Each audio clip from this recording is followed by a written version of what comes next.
Like I said, even with all the other music projects we do and everything, it's like somehow, I don't know how, but we've all been able to just balance all of this, jobs, our personal lives and other bands and everything, and still get by. So yeah.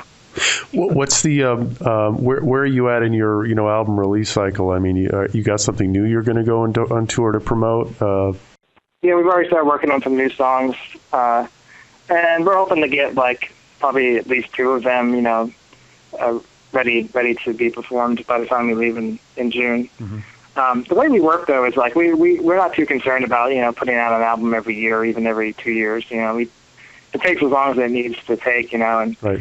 For us too, like even after a song's written, we'll play it live for 2 years at least before recording it. Oh, because, wow.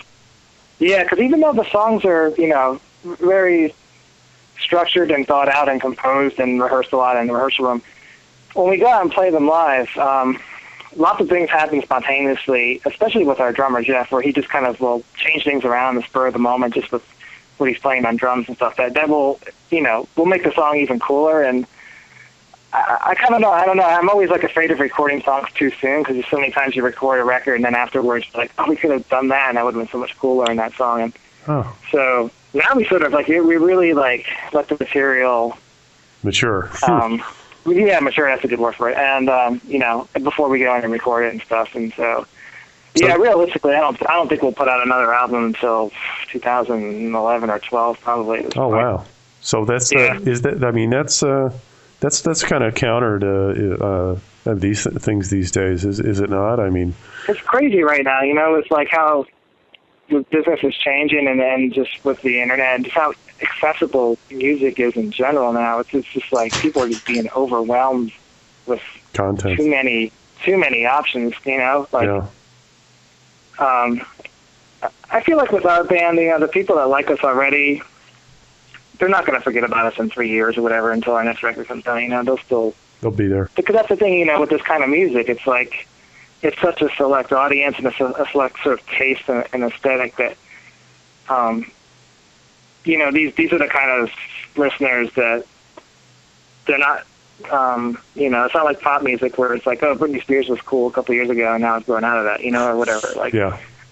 It's okay to take time between records, I feel like, and for me, it doesn't matter. I just want the material to be as strong as possible, and for me, I feel like it takes time to get to that point. So you say plus, like I said, we need to segregate time to for other bands too. So of course that will slow down Dysrhythmia's progression, as we are recording records with other bands and stuff. But, right. No, but you got to give yourself space to keep it fresh when you re-engage, right? Yeah, I think so. Yeah. You said you were, you guys are very structured in the rehearsal phase. Do you guys actually write stuff down, sketches, or what's your compositional process like? It's not as it's probably not as complex as people might think it is. Maybe when they hear it, because we actually don't really write anything down. Actually, only recently I actually started writing down my guitar parts, but just basically half-assed, tapping it out sort of, just so I don't forget it. Yeah.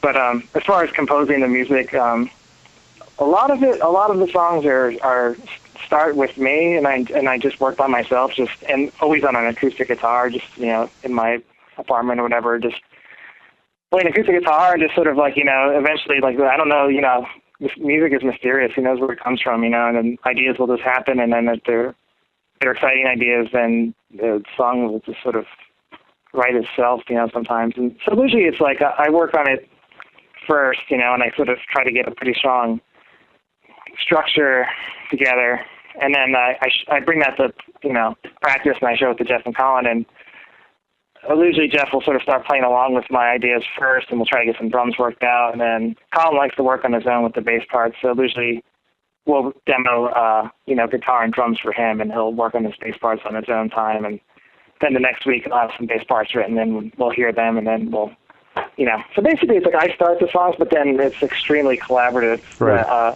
After that, after we start on a song, it's like everyone's free to change things around and make suggestions. And so I'm always making suggestions for drum parts, even though I don't know how to play drums. And Jeff will even tell me to change some guitar chord, even though he doesn't play guitar. Stuff like that. That's healthy. That's good.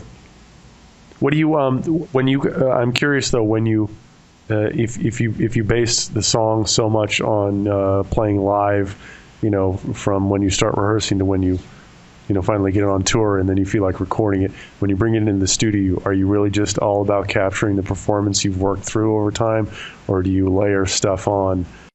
That's a good question, because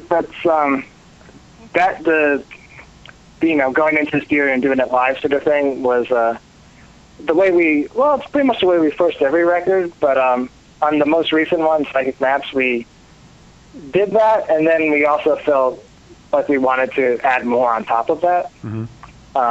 So that's kind of what we did with the newest record, was we tracked a lot, some of the guitar was redone, which was kind of a first for us, but almost all the bass and the drums was live together, like the same take, Right. But I wanted to do more with the guitars this time. I wanted to have more. I just wanted to sound a little bit fuller and layered. And there's a lot of a lot of acoustic guitar, especially on the first 4 songs of the record. It's just like a texture, underneath. I just like that sound of just sort of like shiny. Right. Well, guitar, that's underneath like a heavy guitars. Sort of thing. It's a different attack, and then blended together. It's a nice mix. I understand. Yeah. So, and also, I think that also had to do with the fact that this record was recorded in our own studio, so we didn't feel quite as pressured for time. We could be a little bit more relaxed and experimental this time. Let's take a break right now and listen to a full-length track from Dysrhythmia's latest album, Psychic Maps. This one is called Reactionary.